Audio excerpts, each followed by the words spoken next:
Din, meron pa bang legal remedy locally ang kampo ni dating Pangulong Duterte? Meron pa ba silang maaring ipetisyon sa kataas-taasang hukuman at maaari nilang mapauwi pabalik dito ang Pilipinas? Meron pa ho ba? Tingin po ninyo? Wala na. Kay President Duterte himself, wala na. Because we no longer have jurisdiction, di ba? Uh, I mean, ang context na nasagot ko, Ted, is hindi mag-u-turn yung aeroplano, di ba? Kasi nasa Dubai na sila ngayon and nag-refuel lang yun, di ba? And then the direction na sa The Hague. So assumption natin hindi mag-u-turn, di ba? It's Philippine flag yung nakita ko yung flight tracker. Philippine flag. So theoretically nasa Philippine soil pa siya, di ba? Pero pag land niya sa The Hague, ito turn over na siya sa ICC. Wala nang jurisdiction ng Philippines. The Philippines cannot order the ICC, Philippine court cannot order the ICC to do anything. May remedy po sila dito, not for Duterte, but for the next ones that will be accused, di ba? Una lang ito, I think the first, but there are several. Di ba, alam na natin. Probably si Senator Bato, baka si Senator Bongo, ilang mga general na lumabas sa Quadcom hearings, di ba? Na nakasali. Ang lumabas sa Quadcom hearings said na hindi pala ito war against drugs because of to save the country. Criminal enterprise pala ito to make money in the war against drugs. Diba? Yun ang lumabas sa Quadcom hearings. Kaya grabe ka, suklam, di ba? Masuklam na nga yung you want to do this for the good of the country but you will kill people. But you kill people for a criminal enterprise, di ba? Grabe. Sa Quadcom nakita natin yan na this was not about this was not about saving the country from drugs.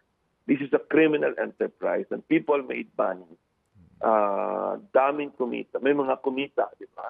May food chain na kumita from the top officials to funeral parlors, di ba?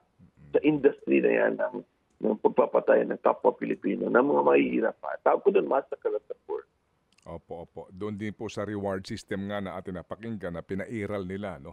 Opo, doon sa mga napapatay. It's a criminal enterprise, back and forth, including yung nakalusot ng mga drug lords. Opo. Din, so there's no way para utusan ng Supreme Court, no? O ng hukuman, ang Marcos administration, Marcos government, o punta kayo doon, dalhin yung pabalik dito ang dating Pangulong Duterte. Definitely po, wala nang ganon. Wala nang usapin na ganon. No? Wala. And ito yung irony dito, Ted. Baka may chance tayo to do that kung member pa tayo ng ICC, di ba?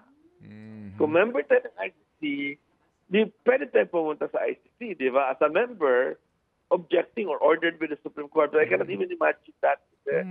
Alam mo, the Supreme Court never orders the President or even Congress. Hindi sila nag-order kasi separation of powers.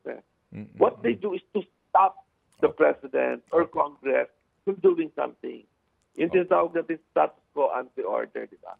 Kaya hindi nag-issue ang Supreme Court ng TRO against the President. That's foolish. Di ba? They don't do that, di ba? They issue what's called a status quo anti-order na freeze muna. Di ba? Wag mo nang gawin yung binabalak nyo. Dito, tapos na Tapos na yung and they will not order the President. Kasi foreign policy na ito. They will not order the President to do anything. I suspect, siyempre, bahala ang Supreme Court. They're independent. They're very the brightest lawyers in the country. Sige po. So ngayon po, itong mga sinasabi na pwede pa hong paglabasan ng arrest warrant, ito na ngayon, itong mga nandito pa, meron pa kayong, sakop pa kayo ng jurisdiction ng mga korte at sila ang meron pang paraan to stop this pending arrest warrant. Anong kanon nyo din? For them, diba? Yes. So if I were them, simple lang, if they were given summons, diba? Maganda na sila. O mag-file na sila. But they have to reveal na, may summons ako from the ICC.